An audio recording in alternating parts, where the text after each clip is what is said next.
there was a time where I was working to find people so that people could be what I wasn't willing to be.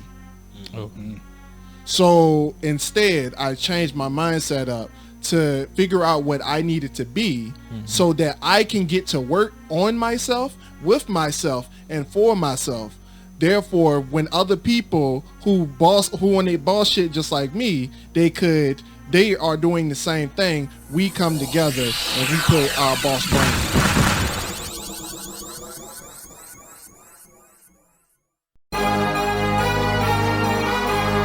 What are you doing today that makes you better than the person you were yesterday? That is part of the Ascension brand. That is the motto, the heart of what we stand for. When I pass away, I want people to know. I want people to remember me, not for the time that I spent on this planet, but for the things that I have done to contribute to society. My mama raised a loser, but I broke the chains. Alrighty, ladies and gentlemen, welcome back to the Dirty Trunk Podcast, where the elephant is always welcome. It is me, your boy, Marcus Morton. Always here with me is D. Aaron Mack.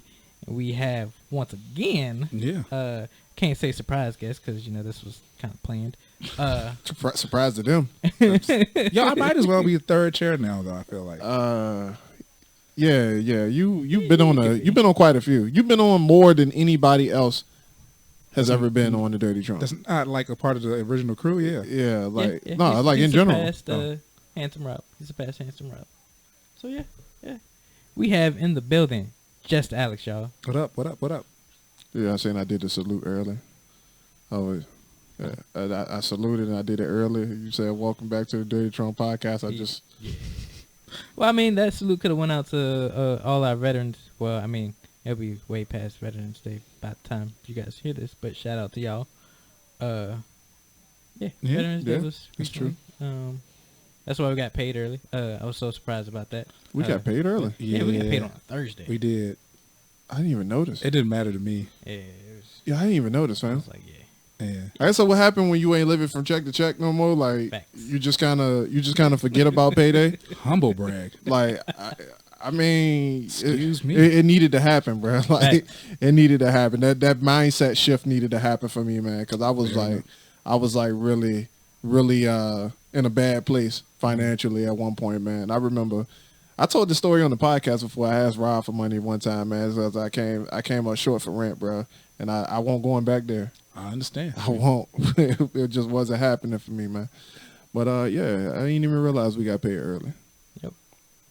Thanks for Veterans Day again. Thanks to the veterans. That's all they do.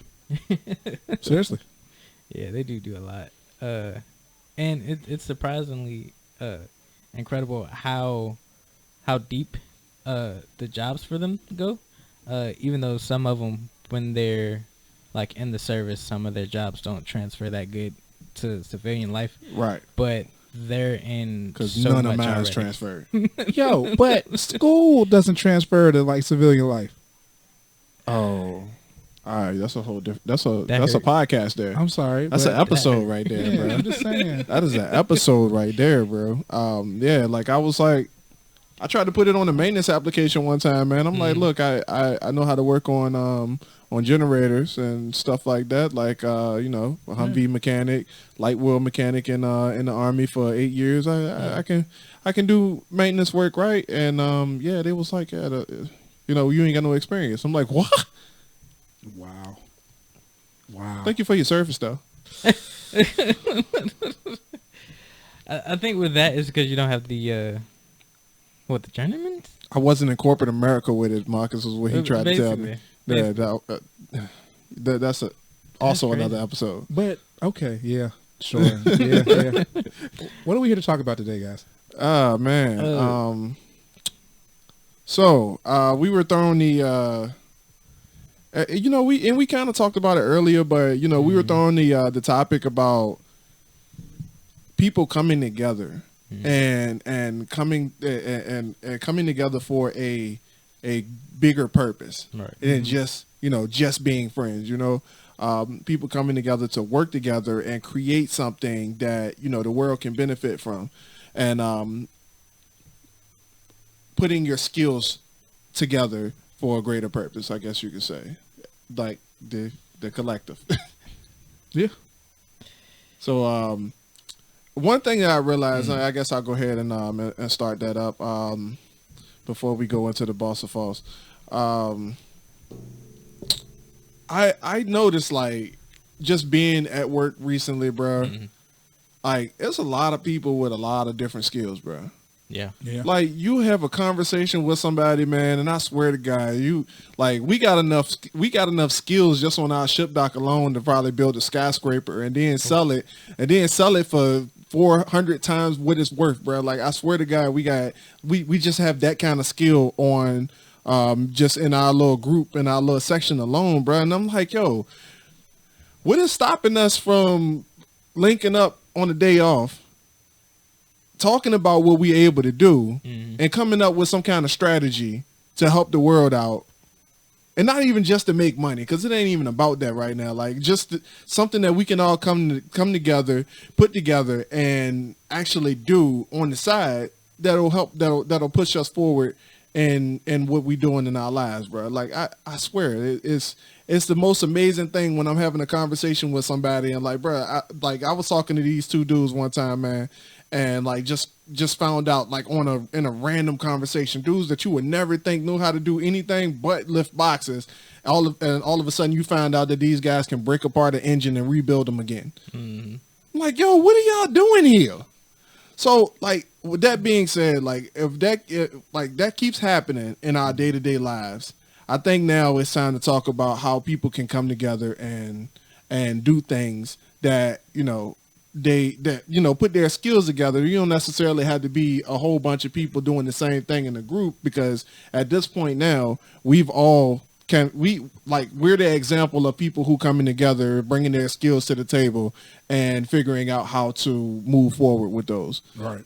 So, as the examples, I think we owe it to people who are listening, who has that question, like, how do I find a team of people who could help me accomplish my goals? So,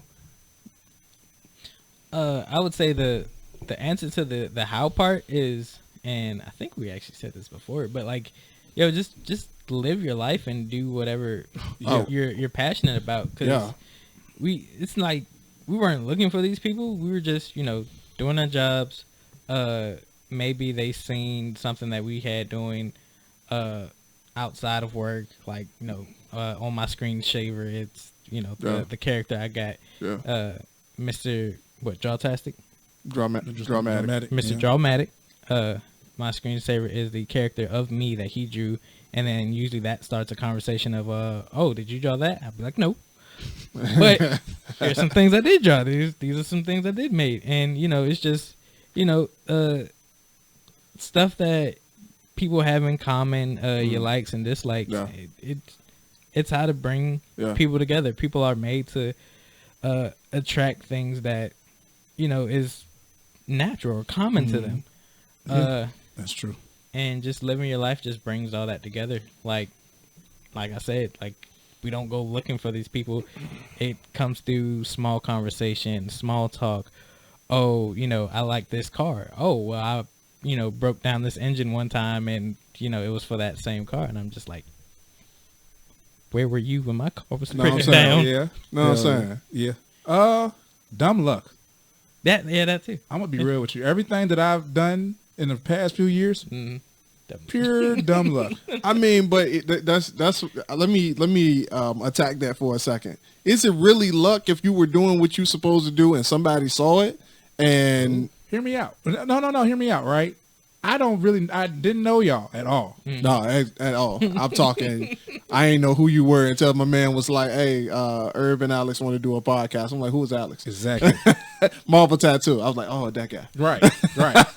So, yeah, like, pure dumb luck. It happens. So, two dudes in the same building that we work in doing a podcast, got the equipment already. We need a place to go. Boom, place to go to podcast. Yeah. So, when we needed to upgrade a little bit, OG Ella hit us up to do the podcast. Happen to know him through him coming on the podcast. He get a spot now. Hey, man, can we, like, bring our podcast over here? Sure. Right. But nothing.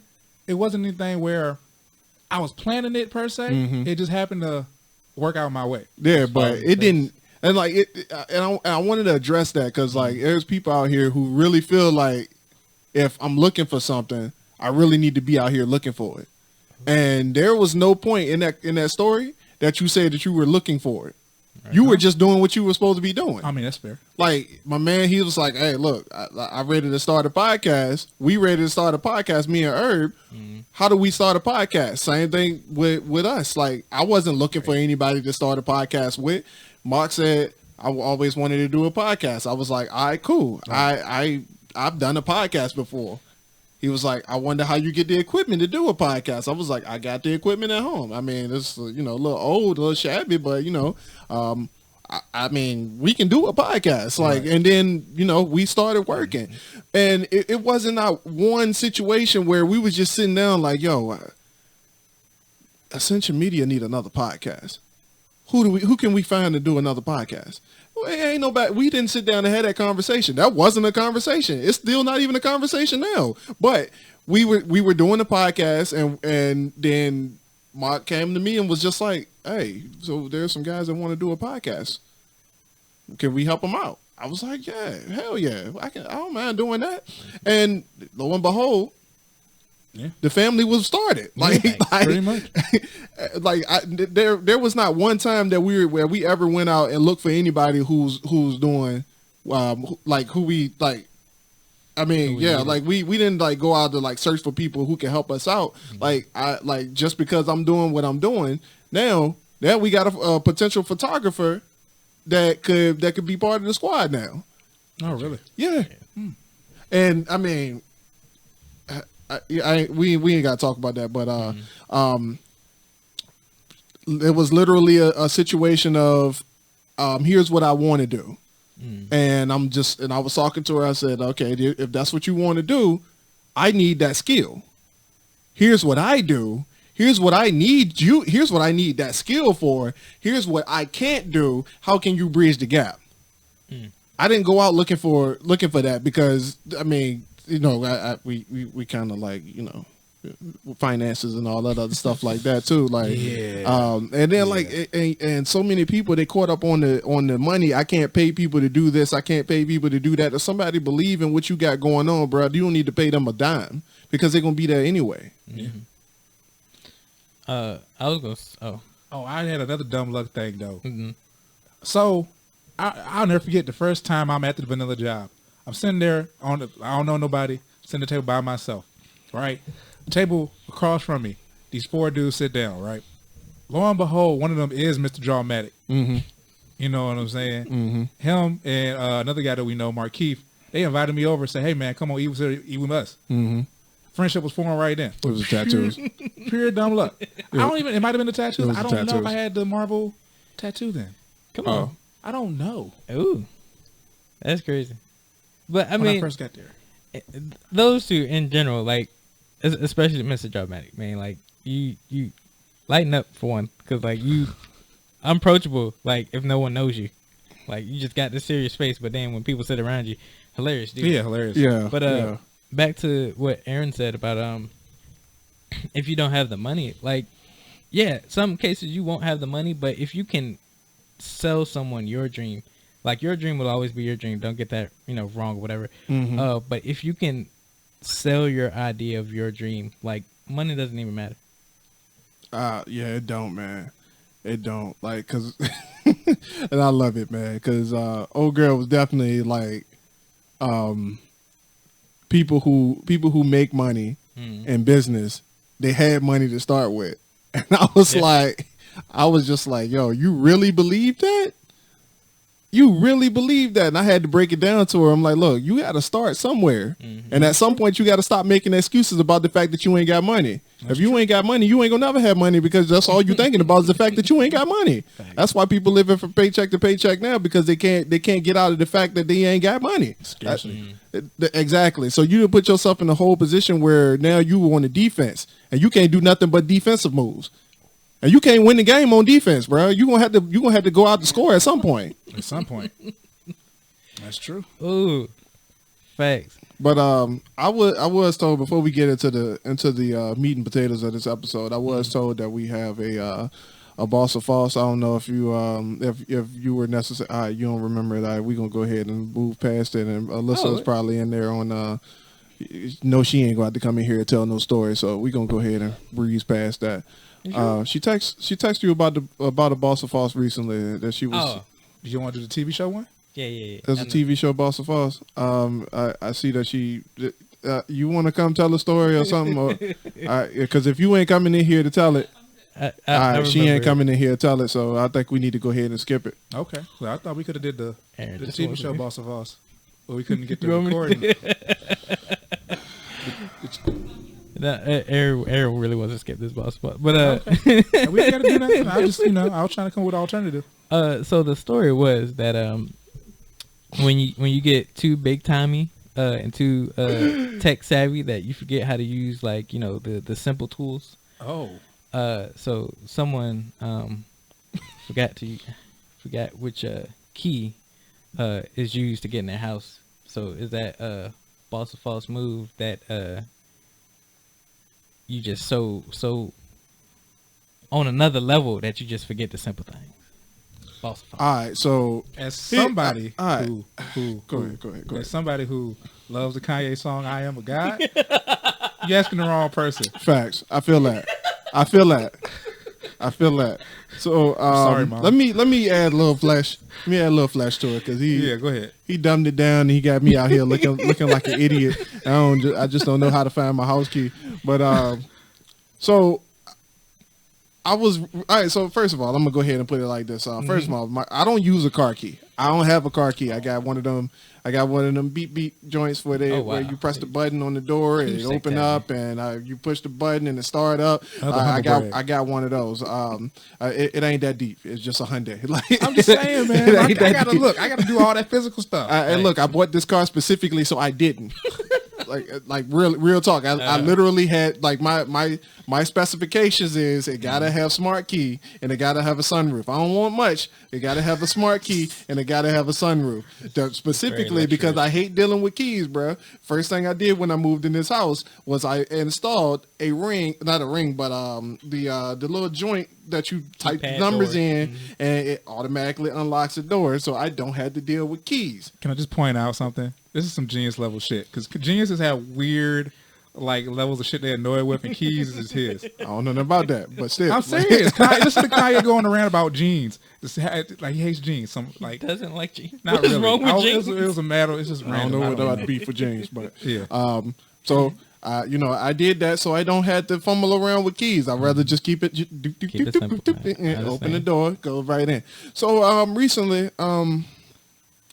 I had to change some key rings because my cash box that I use on at the conventions, the key to that is on my key ring, and I know for a fact that I'll never lose it because I always know where my keys at. Because even though I don't use them, I still kind of need them because the car won't start if I don't have it. But that's neither here or there.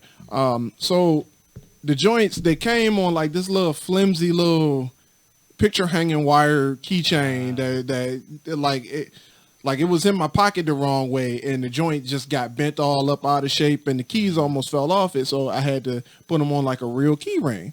So I'm like going through it. I don't like having a whole bunch of stuff that I don't really need. I'm like going through the joint. I'm like, yo, this is the post office box key. This is that key. I'm looking at this one joint. I'm like, what is this? Now I asked Alyssa, and I'm like, what's this one? You know what this one go to? And she was like, isn't that the key to the front door? Bro, I literally never seen this key before. I've never seen this key before. I was like, I didn't even know this was here. So she felt like it was relevant for us to talk about it on this episode for whatever reason. I guess she just wanted me to be ashamed of myself for once. She coming back. Okay. Hi. Well, we got one that's in agreement with you as the boss move. I was about to say, it's still a boss move. But I don't think so. I disagree. I'm sorry. But never like, even seen the key. Now with more context, it's still a boss move. he's like, he never seen a house key a day in his life. I keep being like, that's hilarious. Oh man, I'd say it's a drop the ball moment. All right, you dropped the ball. It's okay. We got it back up now. We got one boss and one false. 2 false. All right, we got 2 bosses and 2 false. I'm just saying. Oh man, Sometimes your mind is on preoccupied with this heavier shit. that is true. Keys is real light. You know what I'm saying? It's also insignificant, bro. The key, you gotta get it. You gotta get in the Get in the house. house. You gotta get in the I don't need it now. Well, I mean, yeah, you got yeah. that electronic bolt thingy. So, But I'm just saying, you know, at the time, it might have been useful. I'm still on your side. Don't make me. Throw wheels. No. All right, cool. anyway, talking about being on someone's side. Well, did you said you had a boss boss too, right? I was just talking about the TV show, but I mean, we had to go into all that. Oh, we can talk about that at the end. Okay. And we do all our promotional stuff at the end of the episode. So, go ahead, Mark. So, like I was saying, coming together as a group, like we're trying to push the topic or whatever. I don't really know. Like, it's just find you a group that connects with you, that you can be yourself around. You don't have to lessen yourself. A lot of times when people look for groups, they look for this, and it doesn't have to be this big, overwhelming, group that's already started. Yeah. Because then it's kind of like, all right, where's my place in this? And then you kind of have to it's very competitive in that type of scenario. Find you a small group of people, of like-minded people, and just build something great. We see it happen all the time.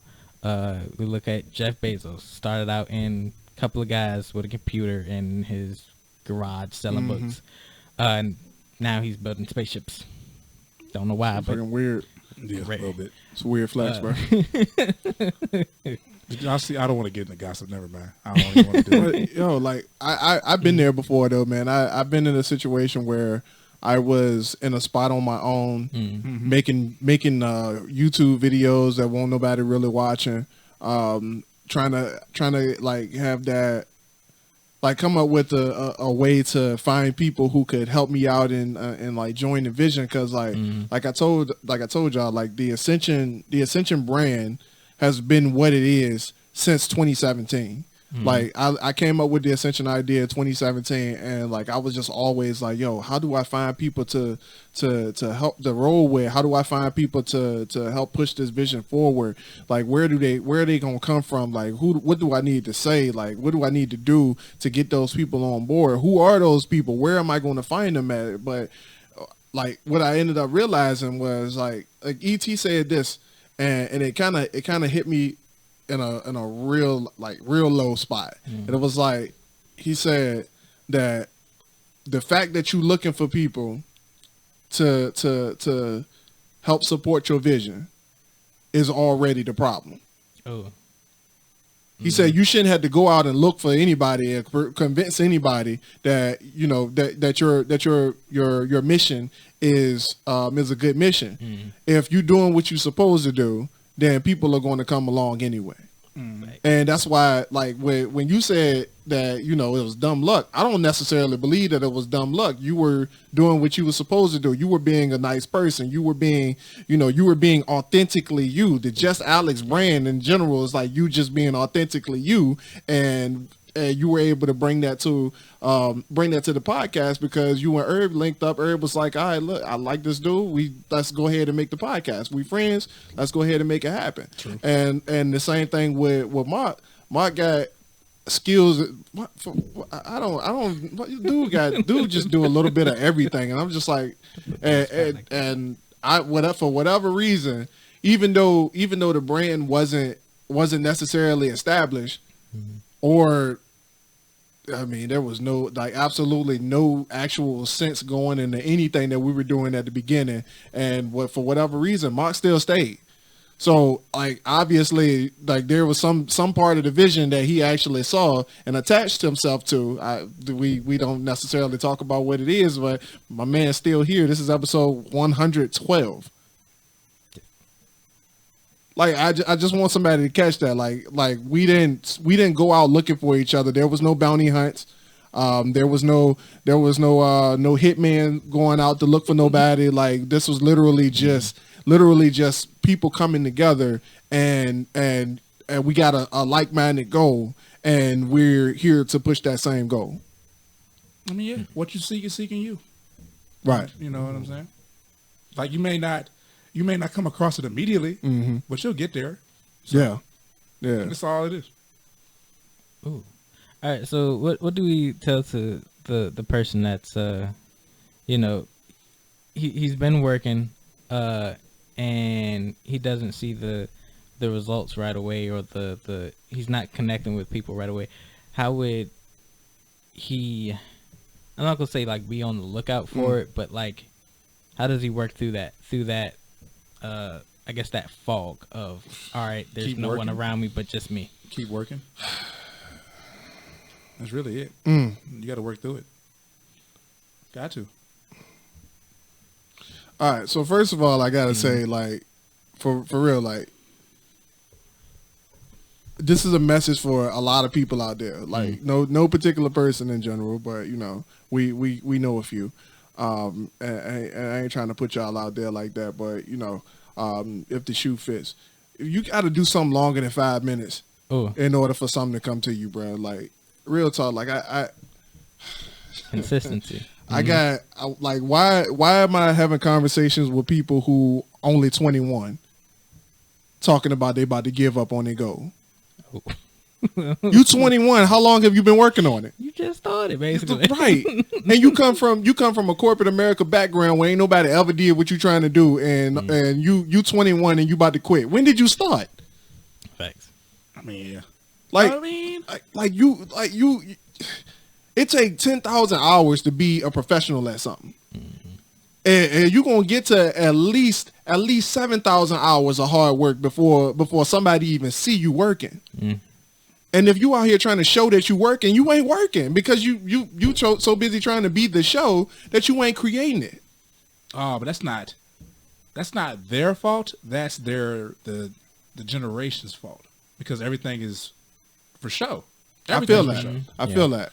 Yeah, it's too many people out here trying to show or trying to put on a show or trying to be something that they not, and that's one of the biggest things that prevents people from getting what they need. And I'm just being honest with y'all. I know this due to experience, bro. Yeah. Like I know that I've been there. We've all been there. Like in our age group, we've been there. Yeah. So like I think realistically, you and I are in a different generation, based on the numbers.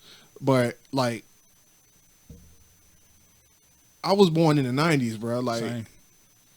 92. When technology started to boom up like that, social media became a thing, bro. MySpace was a thing where, you know, people get on that joint. Wait, do you remember MySpace? I do, and it's crazy because apparently that's coming back. What? We ain't Why? This ain't about the.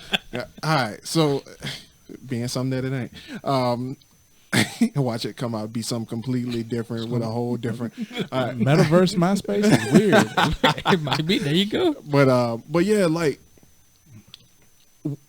during the time like when MySpace was a thing and we were coming up, bro. Like first of all, like I'm gonna be 100 with you. Like it wasn't even MySpace to start with, bro. It was the little one-off chat rooms that you get online, and there were people getting on that joint. It was like it was like a one-up chat, like some kind of Siri chat or some little crazy shit. Look, like it was like kind of like Discord back in the day, where high five and things like that. It's like little weird stuff. Like it won't even like social media platforms back in the day. But people have been trying to put on fronts in my generation to appear like something that they not for ages now. So I get it.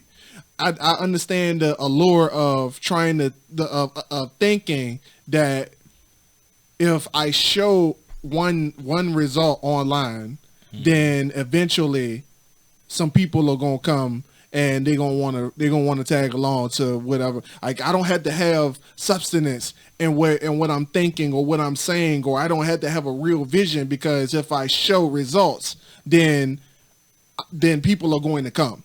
So if I can get the result and skip all the work stuff, I don't need to do the work stuff. If I can skip past the hard work stuff and just go straight to the results, then we can go ahead and make money. Like I understand the thought process that happens that goes into that, because I've been there. Like even with network marketing, my generation loved network marketing. Like especially now, like everybody who I approached about my network marketing groups back in the day, all of them are part of it, and they didn't join my team, bro.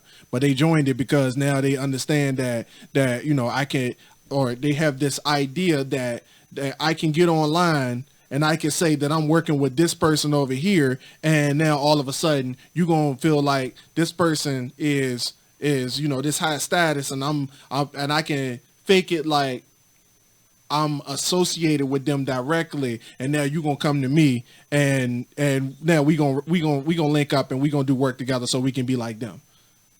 All right, that's how it works. That's literally how it is, and that's the mentality that people are. That's the mentality they have, whether they say it or not. But that's kind of like, because when I think of facade, I think of like you're acting, but like you kind of piggybacking off of someone else's success. That's not really, kind of like your own thing. I mean, yeah, you'll be working towards your own thing once you get those people on, right. But like, what if like, all right, they do come on, and then like they're expecting this person's level of expertise, their level of whatever they got going on, but then they kind of get you. I ain't saying you is less, but no, that's exactly what it is. That's exactly what it is. You just said it. Like they come along, they're like, okay, that's that person's success. Mm-hmm. You associated with them, you must have that success, or you must be in line to get that success. Right. And then they come in, and then they looking like, okay, where this person at? Right. Where the success at? But that's good advertising. It is, until somebody get behind the paywall. Oh, I mean, yeah, but how much bullshit is behind paywalls that we put up with every day? Yo, that's true. That's in every business. Netflix has one dope show every season. One dope show. And we pay how much a month? Oh, that's a year? But that's because they got a proven track record with the other stuff that they do. I'm just saying. They didn't. All right, Netflix didn't start off like, okay, we got this dope ass production company that's making these dope ass movies. We watched what's the name of that damn movie? Red Notice last night with The Rock and Ryan Reynolds and Gal Gadot. We watched that last night. Netflix. So I promise you, when they first came out, Netflix wouldn't have tried to make no damn movie like that.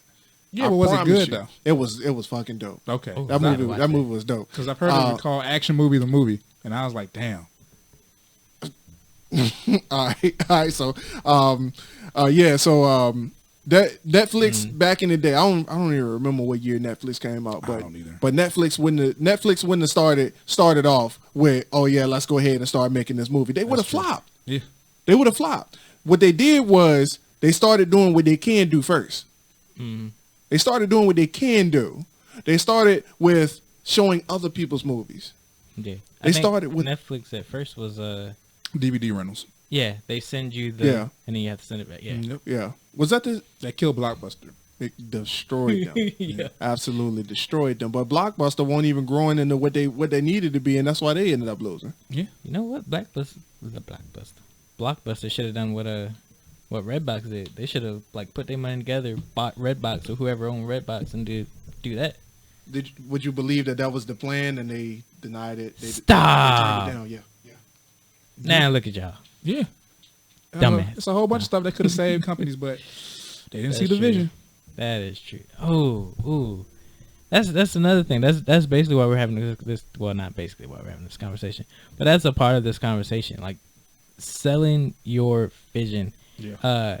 And then on the other end, not a lot of people are gonna get it, but don't stop going for it, because you see all these things, like we said, Redbox. Apparently that was presented to Blockbuster and they turned that down. And now look how famous Redbox is. Yeah. I went out to somewhere in, I think it was Baltimore, Maryland, and there was a Redbox in a McDonald's. In the McDonald's? In the McDonald's. Not like on the outside of the McDonald's, inside the McDonald's. So you get a Happy Meal in a movie? Yes. That's I crazy. remember them days. Apparently you still can do it. Yeah. So apparently, I went out to Baltimore a while ago. This was even before I met Courtney. Yeah. And we stopped at this McDonald's, and there was a Redbox in the McDonald's. Not like on the outside of it, not like right by the door. It's inside the McDonald's. Oh, okay. So, like, even though people don't see your vision, still hammer it out. I came in the wrong part of that conversation. I thought you were talking about something else. Oh, no. Go ahead. This was basically about, your vision. Just like, like you said, Blockbuster, they was presented with the Redbox ordeal or whatever. Yeah. The idea of Redbox. Yeah. Redbox is somebody's vision. Blockbuster didn't really see it that way, and they didn't stop there. They went on, they kept pushing it, and now you see Redbox almost everywhere. Food Line, McDonald's, gas stations. Yeah. And they're booming, and Blockbuster is not booming. There's like one left, One. and that's Literally one. Yeah. they And think about turning that into a museum. It's or a something. museum, right? Yeah. I mean, but I think that lesson shows that you can't rely on the big corporations. Oh, You got to kind of at sometimes. least not the old ones. Yeah. But I mean, well, most of them are old at this point. Yeah, true. I mean, like, don't get me wrong. There's a lot of monopolization, like Google, Amazon. They're all trying to gobble up like as much property, intellectual property as they can. But until they come to you, and they may not never see you, because, if you're starting small, you just got to invest in it yourself. Facts. You know what I'm saying? To believe you have to believe in the vision enough to. Steve Jobs had called it it was something he did where he just believed in something so much he would bend reality to his will. Ooh. And it was something they called it, and I can't think of what it's called. But that's how much he believed in what he was doing or what he was selling. And I want somebody to catch that. Like, believe in what you are doing. Believe in yourself. Like most people who somebody asked me recently, like, you really about to sit up here and write 83 books? It's like, yeah. What you mean? Am I really about to do it? Like, what does that even? What are you even implying?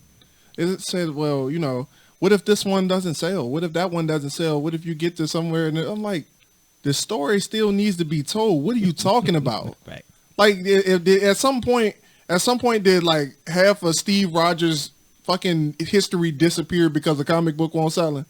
No. Like, at some point, did Superman not come to Earth because that book didn't sell? I mean, well, you want me to be technical? I know the multiverse and all that other stuff like that. They sent him to space one time when his book wasn't selling. They exiled him from Earth, but that's neither here nor there. But it doesn't defeat your point. But the story was still told, is what I was trying to say. So they continue. So half of y'all don't believe in what you were trying to do. You get on something, and you want it for like 20 minutes before you wake up and jump out of your bed. Your significant other tell you that they don't necessarily understand the idea. Oh. And because they don't understand the idea, it's not a good idea. So you just sit up there and just switch your whole game up because somebody else don't understand it. But here's what I need you to understand. That the vision wasn't given to them. It was given to you. So if you can see it, what does it matter what anybody else think of it? So every time somebody that told you that you got to do something, or your vision doesn't make sense, or you got to clarify what your vision is, you look at it as a diss, and all of a sudden you switch your whole game up because you didn't interpret the message the way you wanted to interpret it, instead of getting the education and the knowledge on how to make it grow yourself. And once again, speaking from experience, there was a lot of situations, bro.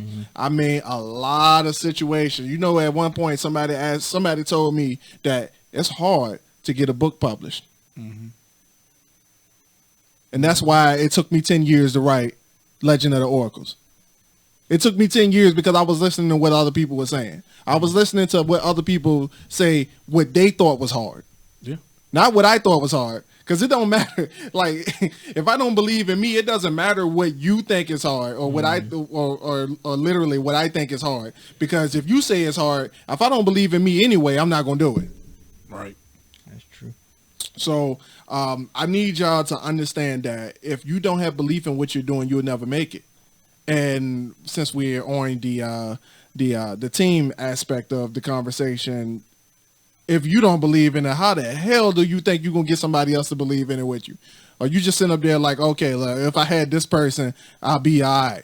If I had this person to help me do this, I can make that move. But if you don't believe in it yourself, then what does it matter what another person can do? Because they're not going to do it if they don't believe in it. Exactly. Facts. Now everything starts within.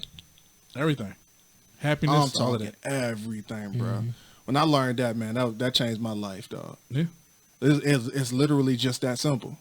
And you look at somebody, like even how Alyssa was when she first got to Virginia, but you look at somebody like Marcus who like shit can happen to him, and bruh, my man do not fold, bruh.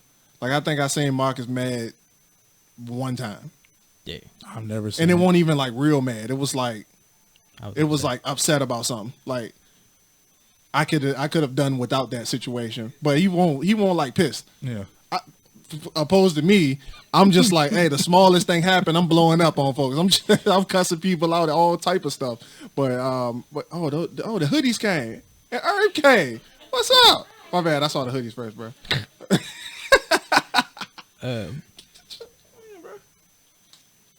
This is a weird setup. Yeah, it's strange. It's strange as hell. It's very weird. I didn't know y'all was gonna be in the middle of recording. Oh no, you good. Yeah, man, we didn't know you were coming, bro. We was. Oh yeah, man. I told y'all we gonna cancel. Oh, that's what that message meant. Yeah. Oh, You ain't got the thing on. oh, Just you might have to might hold have it. to hold that joint. Hey, bro, we No. there you go. All right, folks, we got. You want to switch? But I gotta introduce my man properly. Once we get everything set up, we're probably gonna have to jump cut that. So I'll go ahead and hold it so I ain't in your. Yo, Oh that's shit! all right right there. They made me feel like, you know what I'm saying? Ooh. But the people, you know what I mean? Karaoke style, baby. How y'all doing, everybody? Celebrate to Basketball Segundo. Sorry, I'm, Bro, you don't do later your on. own. You don't do your own introduction, man. That's not how that works. You're not bro. gonna say it like he That's gonna not- say You it. know what I'm saying? Yeah. You gonna put the, I'm gonna put the flare on it. Let me. I got you, bro. I got you. All right, so, ladies and gentlemen, if you haven't noticed, we got the man, the myth, the legend in the building with us right now. He finally blessed us with his presence. I told y'all, speaking into existence, and it will happen. Yeah, it's I true. said Get to it. the name. I wanna hear said this. it. That's too much pressure, man. That's too much pressure. But I said he was gonna be here. I knew it was happening. Uh-huh. So, ladies and gentlemen, back on the Dirty Trump podcast again. Woo. Ladies and gentlemen, welcome Alberto Vasquez Segundo. Hey, look, I can't roll my R, so you like. we're gonna take it, bro. Uncle Larry back, baby. He here. Said it like the villain in every Robert Rodriguez movie. Yeah, they be practicing in the mirror before they get on. That's the except when my man Steven Seagal did the joint. I ain't like that. That made me feel uncomfortable. They made Steven Seagal like Mexican. What? It was in Machete. Oh yeah. I mean, He was a Mexican cartel, but he had a katana, under the trench coat. and he was wearing a Steve Harvey suit. Yeah, I ain't like none of that. What? All of it felt appropriative and uncomfortable. I ain't like it. But Steven Seagal told him he was part Mexican. Just like he said he was part black, so he could wear a do-rag with DMX. Y'all know what I'm talking about? Y'all know what I'm talking about. Y'all remember when he wore that do-rag with Those DMX. movies are Don't play with classics. me. Do not besmirch. Exit wounds and cradle to the grave. Okay. Yeah, I haven't even seen Machete, so I can't even talk. Bro. No, you ain't missed nothing. I'm sorry. Y'all, I won't necessarily interested in them trying to sell me the girl with the the joint that blast out her bra. Like I won't necessarily. What? Machine gun titties. Yeah, she had machine gun titties, bro. I won't You necessarily. want sold? That. I won't sold on that, bro. Like When did that movie come out? At an era where that was okay, like 10 years ago. pre 2009. Yeah, I was about to say it had to be like when I was in high school. We was in school around that time, bro. Because Spy Kids was still coming out at that time. Was it? Yeah. She had just got off the Spy Kids set. Yeah. So when we had our first Hispanic superheroes on movies, yeah. So yeah, back Spy yeah. Kid. And That Shark was a good Boy and Lava Girl. Yeah, that counts. That's That another counts. one. So that's what we got for representation. I mean, it's still a lot in the Hispanic. He's one of them grab bag joints like Keanu Reeves. You know what I'm saying? Where like they 40 different ethnicities and races. So like Keanu Reeves not? well, he's Native American and he's also like Chinese. Okay, all right. And As long as that's in there somewhere, because he played too white many movies. and he Asian and Native and all kind of stuff. He like 4 different. I ain't Don't even start know me lying. none of that. Bro. Yeah, I don't. Yeah, him and Vin Diesel like and Rob Schneider like they Some of every. Dave Bautista's No, Batista, Filipino, yeah, and Filipino. Greek and That's something true. like because he 8'9", so you know. But, All right. yeah, So the conversation that you just came in the middle of, we were literally discussing the idea that you posted in the group chat where we're discussing vision and being a visionary and trying to find that tribe and running with the right people who could help you push your vision ahead. Oh, I like that. See, I got So I was thinking about, I don't know if y'all ever seen, like, all right, the Rat Pack, right? The Brat Pack. And my wife was talking about, like, Salvador Dali, like, had it was like a crew of artists all in the same time period, right? And you see they all got the same kind of, like, eccentricities about them, right? They all kind of like that. They like to rock the same outfits at a time where like they was all considered kind of alternative and strange, right? But then they all end up becoming famous for whatever it was that they specialized in. Right, like Odd Future for a little more contemporary. Exactly. Yeah. Like so, there's always something where if you find the right group of folk that's on the same wavelength as you, and it's usually like on the outskirts or something, right? Like you everybody doing one thing, you decide to do something else, and while you was over there, you peep somebody. It's like when you ain't got nowhere to sit in the lunchroom, and then next thing you know, you think you at a table by yourself, and then 3 other folk come over there that ain't had nowhere to sit either. No, he was outside the entire time. I literally met. That's how I met Lamar, bro. That's how I met Lamar. You literally just told that story like at the beginning of the episode, bro. That's crazy. That's how it worked though, man. So I take every time period in history got one. Every decade, every group, right? And like I just wanted to be that next joint. Like I want somebody to talk about this group years later, you know, and say, all right, what inspired you? And then they bring us up. Like that's what I want. Right. And we're already there part way. Like I already got just from y'all doing y'all thing and us coming aboard. Next thing I know, like a whole another podcast launched from this. Like this specifically said like, hey, you inspired us. They already got like triple the view, like subscriber count on YouTube than we got there. Like, they doing big things. They say we were trying to collaborate for a minute, but we launching something. Like we starting an idea, right? And I think that it's healthy because we're sprouting, right? We sprouting trees, so. Every time we grow, and that's how you know when you got successful growth, when them seeds drop off and you create more saplings, right? Now, even though the mother trees start growing higher than you, right, and the shade start coming on you, you just got to go a different direction. Oh, you don't get your light smothered out, right? You start curving to the side, you catch the rays that they missing, and you keep growing, keep dropping more saplings. Next thing you know, you got a forest. From there, that's mutual, symbiotic relationship, that's full growth, because a forest is always better than a single tree. But I think that's what we need to be at. That's why I'm excited to be here today. Right. And I think people really forget. People really forget how important it is to sow seeds. Mm-hmm. You wanted to start a slow clap over there. No, I'm tapping out. I'm just ended the podcast. What are you talking about? Yeah, I feel like people really forget how important it is to sow seeds, man. Mm-hmm. And so many people, and I said this like recently, bro. Like everybody is tapped into WIIFM. What's in it for me? Mm. Yeah. And so many people get so stuck on what am I going to get out the deal that they forget about the opportunity. Yeah. You miss yourself. Anybody got nothing to add on that? No.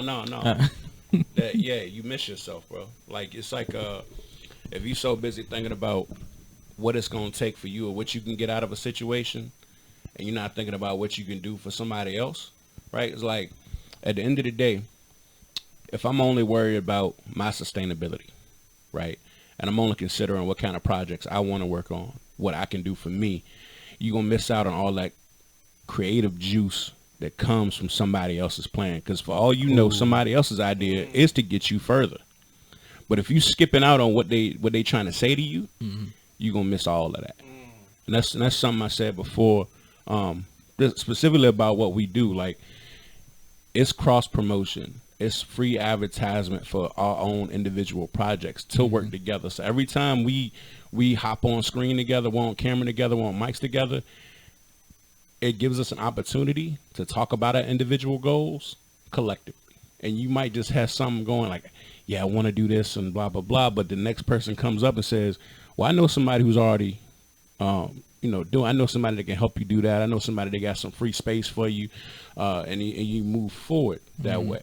And if you sitting there and you kind of shove away anyone else's concepts or ideas, you're talking to yourself. And that echo chamber that you're producing for yourself is going to stunt your own growth, right? It's like trying to build a box for yourself and tell everybody you're thinking outside the box.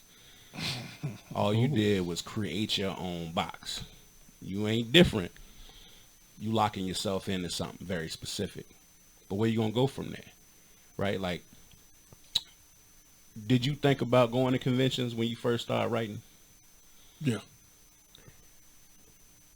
Did you think about going cross country? No. When you gonna do it? So, that plan might be we're looking to expand over into San Francisco Comic-Con next year. So I heard through the grapevine, and like to add to his point, like, and we talked about it before on the podcast, that like you got to get off of your own planet. And and what I heard based off of what you just said, Herb, is that like so many people, they stay to themselves so much that they never even give themselves the opportunity to learn from anybody else. And when I got out of my own head about what we were doing, I started listening to people who knew better than me. Because if you the smartest person in the room, you ain't gonna never learn nothing anyway. What everybody else know, you already know. Right. So how can new ideas come about if you never learn from people who know better than you? So I, like, a guy was kicking some knowledge to me about San Francisco Comic-Con, that, you know, if I get some a professional credit done, then San Francisco Comic-Con, if I ask them to invite me, they'll just automatically give me a free ticket to go. Oh, that's cool. And I would have never known that had I not been in the environment to be around people who were better than me and kick me that knowledge in the first place. What you just say? You just acknowledge that they were better than you. People ain't really trying to do that, bro.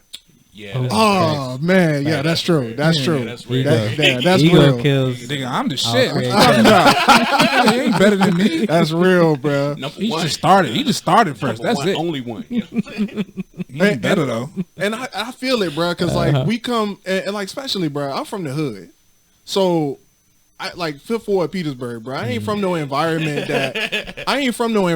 where people are just out there like talking like that. Like, yo, you like, oh, you think you better than me, bro? Like, hold up. Like we got people who trying to prove themselves on like a level where it's like, all right, I got more money than you. You ain't got more money than me. You don't know more than me. Like, and it don't necessarily go anywhere. So, like, and I had to, like, growing into where we are right now, bro. I had to get that out of my head. Like, there's been situations where, you know, I look at something and I like get upset, and like nothing recently, but like I will be looking at other people's YouTube channels and be like, yo, what they doing that I ain't got?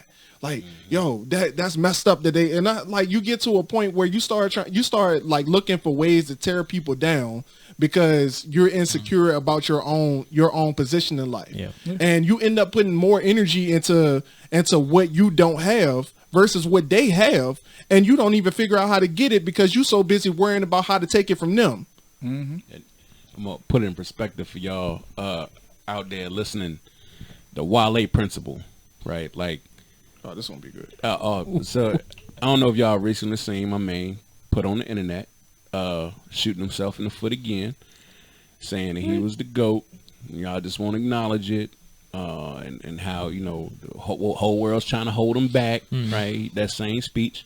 But at the same time, he didn't realize just the verbiage of what he's saying to people. He's so busy trying to force everyone to acknowledge him as the greatest of all time. But if he had simply said, hey, I'm one of the greats, and left it at that, right? It would have started a healthy debate. It would have got people talking positively about his achievements, what he can do, what he has done. But by saying he was the greatest, right, singling himself out, all he got was hate after that, saying, let me tell you who's better.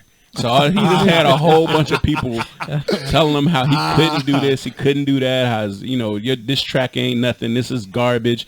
And so he presented himself with nothing but unhealthy, like a toxic response, because he initiated with toxicity. You know what I'm saying? If he'd have started off in a much more positive, let's get it inclusive. If he had been more inclusive, if he would have said, me and my team were great, right? If he'd have said, oh, Maybach music was influential to history, if he would have said that, I think the whole community would have embraced it and agreed, and the few people who didn't agree would have got drowned out. Right? If he said, hey, I did a lot for the DMV, they would acknowledge that. They would have said, yes, thank you, sir, we appreciate it, let's all talk about how great Wale is. But instead, he forced us to tell him about himself and didn't even carry it as though he was one of the worst of all time, which I disagree. He ain't one of the worst, but he is not the greatest. He's never going to be the greatest because he thinks he is. Oh man, that's crazy. Wale mentioned himself like 53 times on his first album himself. Yeah, that's crazy, right? Like, it's like he was singing in third person. Third person. Like, come on. That's the only problem with So Wale. he didn't learn anything for like around the time he made Ungrateful but Grateful.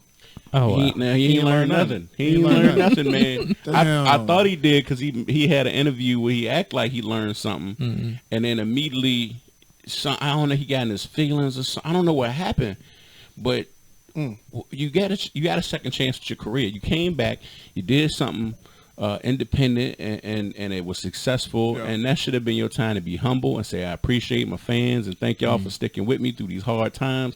But instead you came out there and said, everyone who wasn't a fan, who didn't stick with me, why not? Right? He didn't say, what can I do to get y'all on my side? He told them, you better get on my side.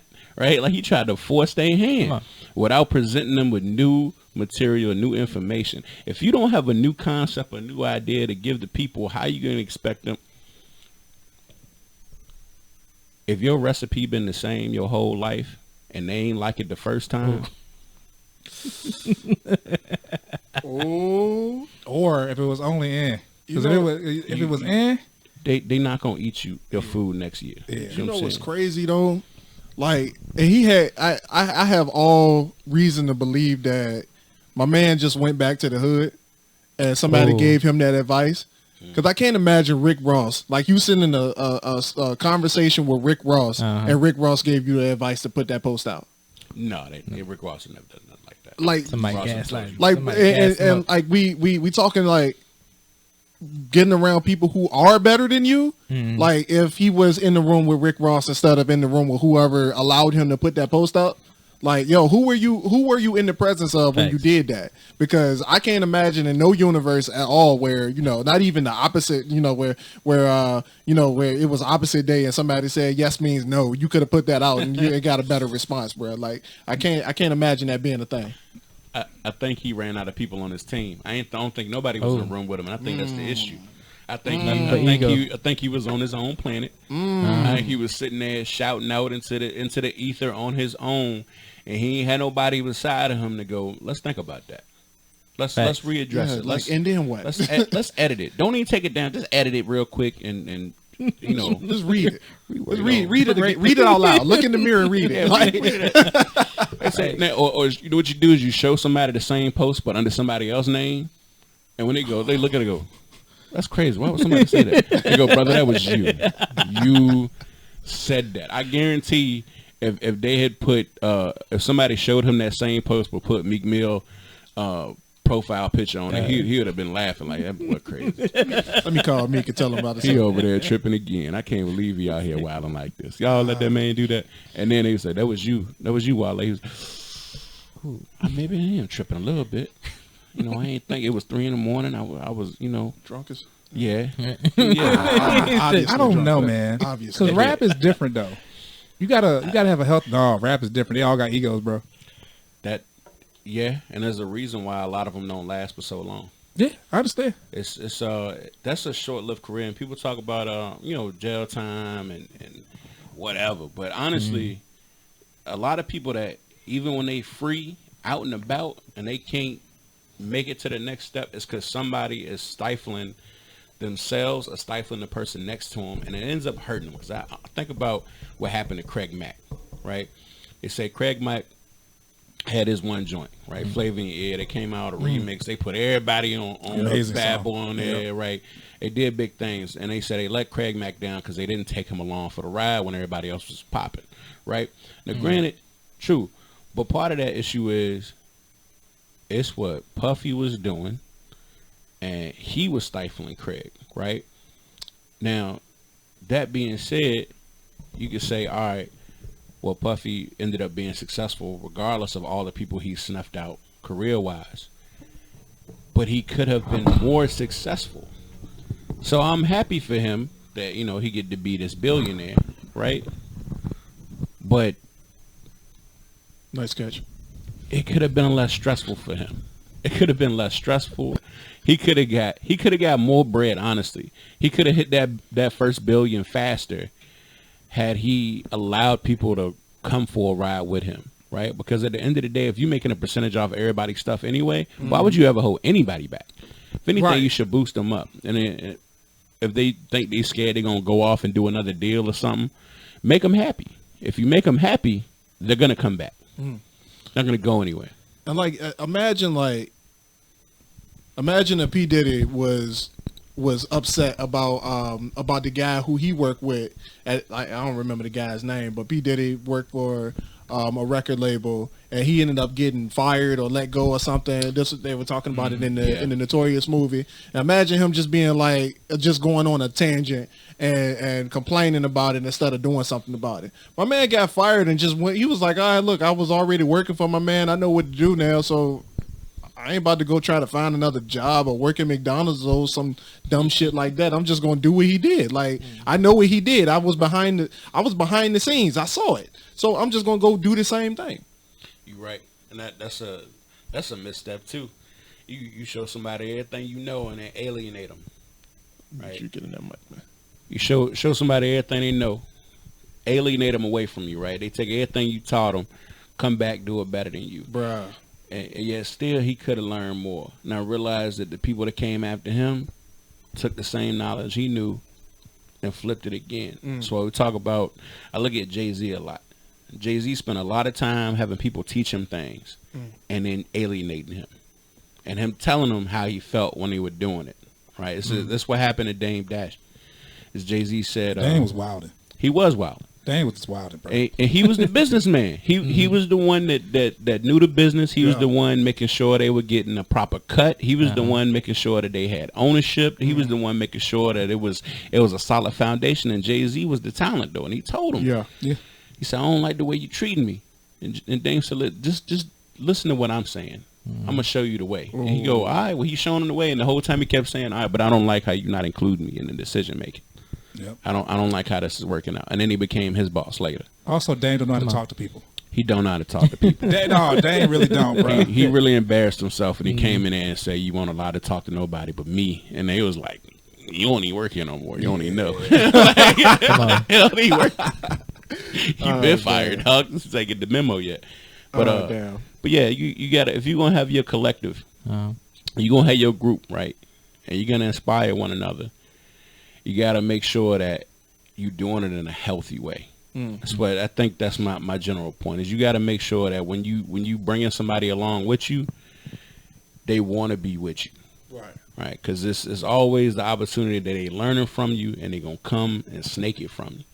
But if you know you got somebody you can trust and is healthy, that just, it's a partnership, and the partnership will last.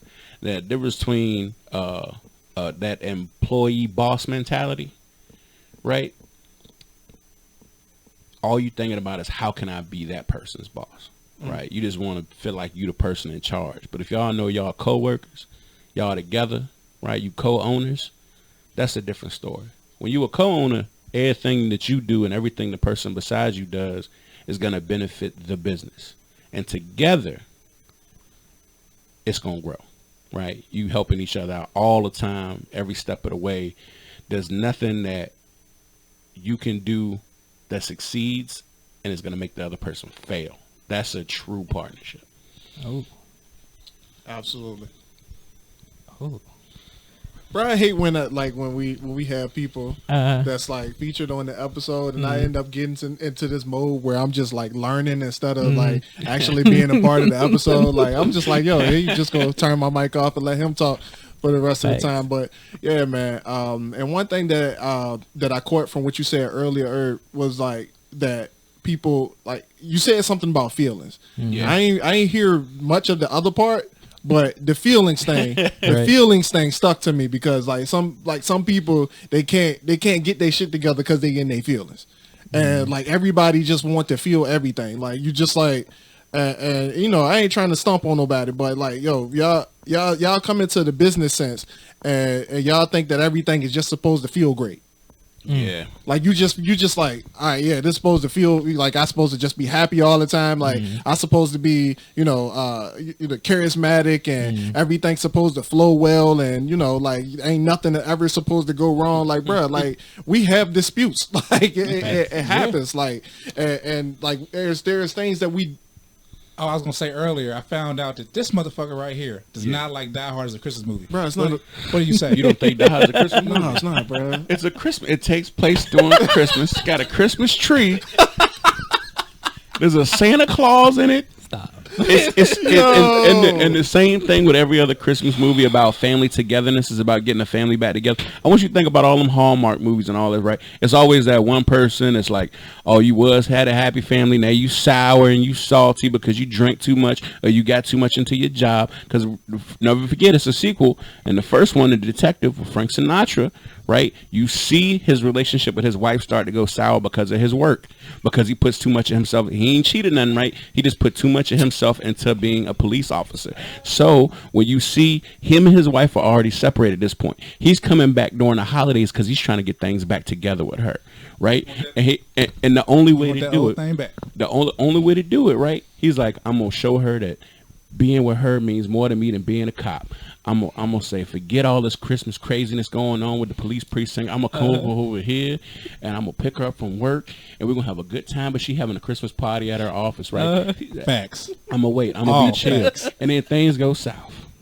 Nagasaki Tower, right? It's advanced terrorists. Hans Gruber's on the spot, right? And the only way he can show his wife how much he cares about her is to be a police officer. He has to go be the best detective. He has to go sit there with no shoes on, in his tuxedo, no shirt. You know what I'm saying? Hairline faded. Yeah, he had the wife beat on. Yeah. You know what I'm saying? Hairline faded out, right? And my man said, "But I gotta get it done because they trying to ruin Christmas for my old lady." He Interrupted saved her the day. part. Carl Winslow was there too. Yeah, I ain't gonna forget about Carl Winslow. My man came through. He saved the day.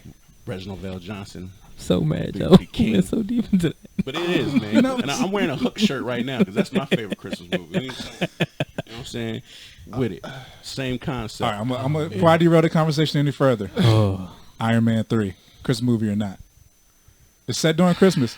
Yeah, that movie's terrible. I ain't saying it was That terrible. movie's It's a Christmas movie though. All right, let me think. Let me see. So him and Pepper was beefing, right? And then But he bought her a Christmas gift. he did, and then she won't vibing at first, Not and at all. then he gave her the suit though, and that's when she was like, okay, well, you really care about me. A redemption, There was snow. relationship coming back together. He was too into his work. He was drinking too much. He was. He had and PTSD. he had to stop drinking to get her back. Yeah, Christmas movie. Yep. It follows all the Get tropes. that thing. He blew up all the suits. Yeah. It was fireworks and lights and all man. that. It's always like a dude. Oh, man. He too drunk or something, And- and he got to get his wife back. That's Christmas And there was a movie. Jesus analogy because the suit was called the prodigal son armor. Yeah. it is not your fault. Oh my God. And then when all the suits came together, it's the traveling of the masses, almost like when you get the 8 reindeer. Yeah. God Yeah, damn it! yeah, you're right, man. That's a Christmas movie. Go ahead, Aaron. I ain't even think about that. There you go. I'm sorry. We're keeping all that in the Christmas show. movie. Yeah. Every last bit of it. Anyway, If y'all drink too much, Essentially- you got to do something crazy to get your wife back. It might as well be a Christmas episode of Dirty Trump. anyway. That's why I'm sober now. Wife here. Almost Christmas time. I got to act right. Man. I'm sure he took over. Damn, man, I don't even get no Orange Jubilee. Damn. Fuck, man. Anyway, Ooh, to kind of bring it back, like you were bring it saying, we gotta bring it back to close the conversation out. a lot of people get stuck up on ego and in your feelings, like you said, and you got to get out of that. Like when you're working with anybody or trying to get a collective together, you got to be open minded because you got to realize that people aren't the same. This group right here, different backgrounds, different ethnicities, everything like Different taste in Christmas movies. Go ahead. apparently, right? It's like, I mean, I ain't gonna say like you wouldn't just see us regularly, and you wouldn't say like, oh, they would never get together, but different mindsets is just something to have. It's almost a necessity at any business to succeed at. Yeah, no, that's true. Now, y'all already gone through the list of projects y'all working on? No, I know we was Not waiting yet. for the end for that. But yeah, like just one last thing, man. Like before we get into that, because we do have to close it out. We are coming way over our time. But as I said before, man, y'all gotta take your mind off of going out to find a group of people to roll with. The biggest thing that I learned was that I got to keep my head down and keep working, and that's the only way that people even going to take me serious to even come work with me, like, or just like to start a project with me in general. Like I wasn't working to find a group of people to share a vision with. I was working, and it wasn't until I got that. Because there was a time period where I was looking for people and this is about to get deep. I want somebody to catch this.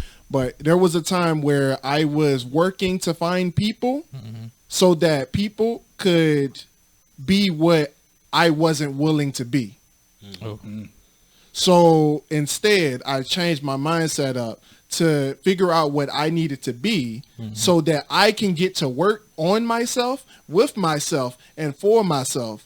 Therefore, when other people who on they boss shit just like me, they are doing the same thing. We come together and we put our boss brains together for one general idea. So once you realize that, once you come to a place where you're not looking for people to complete what you can't do, then you'll start finding those people. Word. That's all right. Oh, Good Dad, Hood Dad. Oh man. Yeah, we got a TV show coming, y'all. Can't talk about too much because we doing the final adjustments. But yeah, Preliminaries. First of all, who woke up at any part of the beginning of 2021 and was like, I'm gonna be part of a TV show? Oh, I did. Yeah.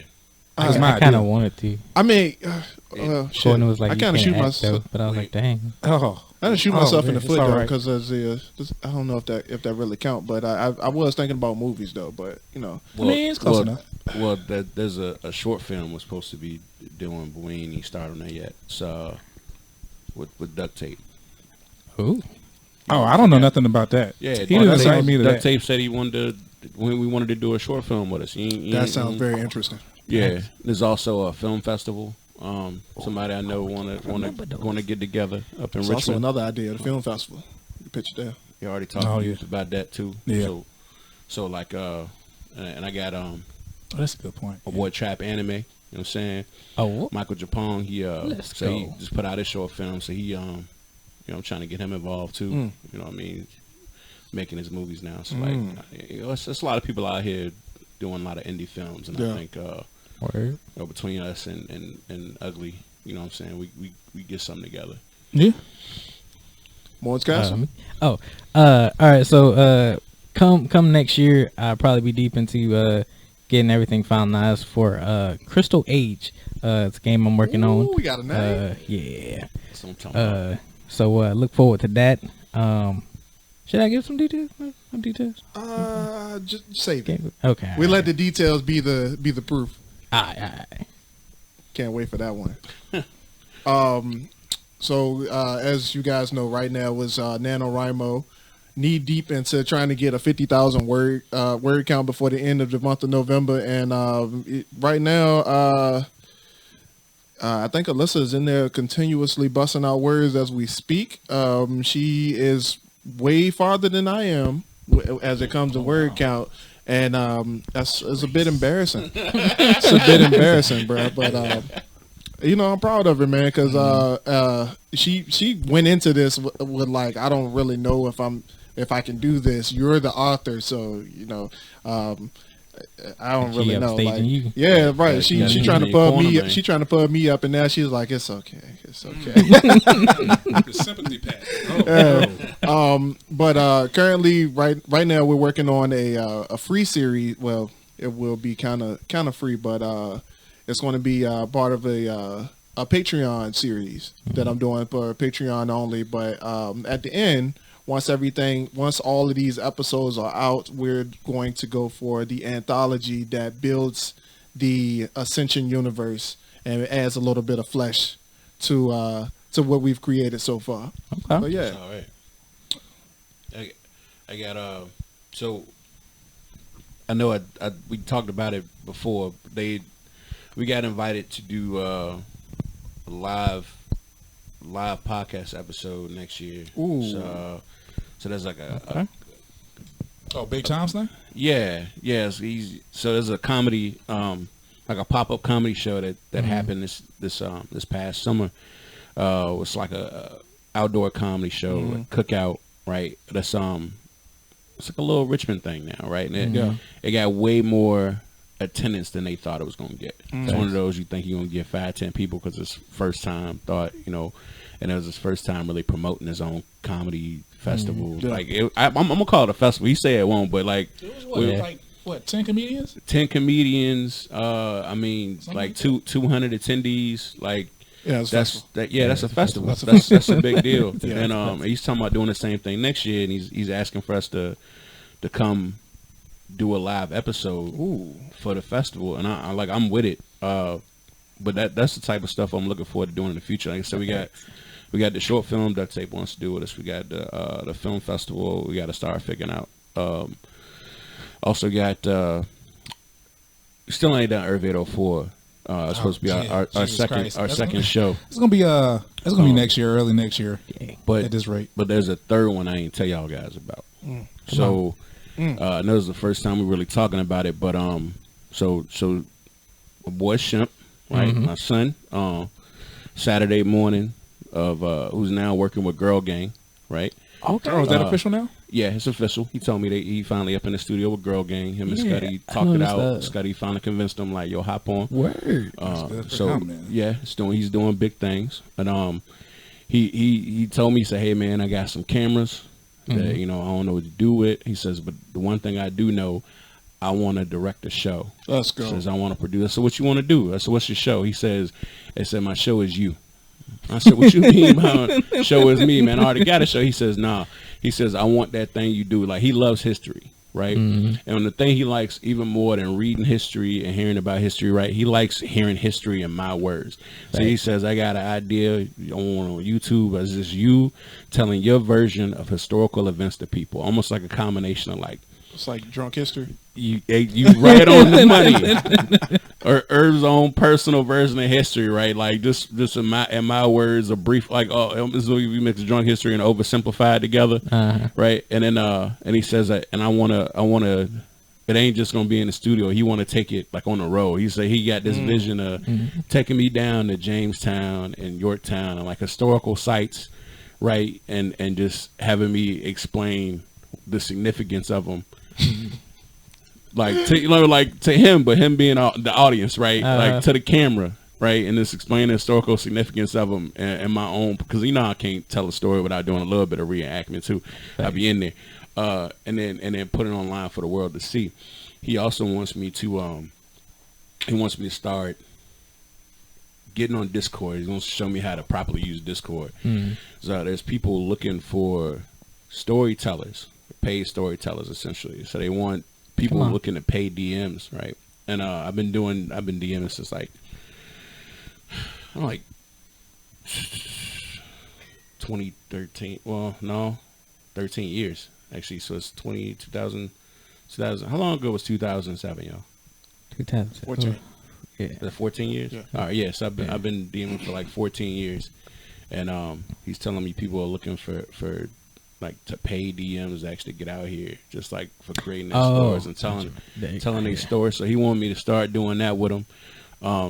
He just literally he want to go out there and market me as a storyteller, and then just because he wanted to also. DM is Dungeon Master for this audience. I don't know if they're aware. Oh yeah, facts. I was confused. I was like, you paying somebody to go in their DMs? That's wild. That's wild. But how did you get that job? To kind of push that, like I remember a story you were telling about Osama bin Laden, and it was freaking hilarious. It was like kind of debunking it a little bit, like what the government had told us, and he was like, man, this man had diabetes. He had the whole setup. He had to come in and get dialysis. And no kidneys. I was like, that needs to be all facts. So I'd also mentioned the other day that I think I'm finally going. I'm determined by the end of 2022, I'm gonna finish at least one of the books I'm working on. I got like 3 I've been working on forever. That you get like a chapter in and you stop, and you wait a couple months and you think about doing another chapter, and then you like I don't like the first one no more. You rewrite it, right? And then it's just easy for me to forget about it because it's just something I always wanted to do just for me. And my wife has been writing like 2 children's books for forever, and she won't ever finish the first one. Like she got. She at the end of it, like literally, it's one of them, and she don't like her end. She don't like her own ending, right? And so I promised her I would help her, and it's my fault now because I did promise, and she was like, "Well, you write a parallel story, right? And we can see where this needs to go." So we gonna write a book together, essentially. So it's my fault now. I'm the holder. Where you shame your wife into doing stuff? Where you doing stand up? I know. Yeah, I know. I gotta get on that too. It's a lot of stuff going on. It's like I'm trying to. It's too many irons in the fire. You know what I'm talking about? Like it's too many. I gotta pick one, get it knocked out first, and then move on to the next one. I think that's my biggest problem. Too many things. We need to relay a message to Shemp that I'm waiting for another mixtape to drop. Yeah, that's facts. He's working on it right now. Yeah, I'm waiting on that, and I want that. I want that first joint, man. I want that first joint. Yeah. Can we talk about this? What? Because you didn't mention it. It's your thing, the card game. The card game that I won. Oh, snap. Okay. That I won. Come out the That gate. I won. Okay. I listened one twice, but that doesn't matter. She's not here right now. So the also a card game is coming out next year. It's currently in development, and I'm excited, man, because I'm not gonna say I ain't had high hopes for it, but it was just kind of one of those things that kind of just came out the blue. It's like, yo, we should just start a card game. We should just create one and see where we come. Do we have a name for it? Aether. That's it. That's the name. Yeah. Oh, okay. All right. I was trying to think. I was like, Aether cards will be available. I don't know about the big box stores, but I think we could do it a lot better justice if we do it in house. But Aether cards will be available next year, and we will do a official rollout of it once development is over. Yeah, you start at the conventions, then you go on the game shops, then you get in the big box. That's how that works. Okay. Stores. Yeah. See, I didn't even think about that, but That's why we here, man. Yeah. I know some of the owners of local game shops. Slide in. All right. They'll sell your stuff in the store. I do know a few stores that we can. Come on. Yeah. Where? Oh, yeah, Store Silver probably Unicorn. Shout out to Silver Unicorn. right. Y'all check it out. My man Bill on top, yo. Y'all can sell in his store. Okay. Bill loves doing that. All right. He So likes I selling guess local with that stuff. being said, Sure, folks, fabulous. this has been the Dirty Trump Podcast. I am AJ McMullen. My man is as Marcus always. Morton. With us today was Herb. And I couldn't. Go ahead, say it. Go ahead. With the baskets El Segundo, they call me Herb. That's how you say it. And just Alex. Yeah. The elephant has came and elephant has gone. Ladies and gentlemen, we'll see you on the next episode. Peace. Love y'all. See y'all next week.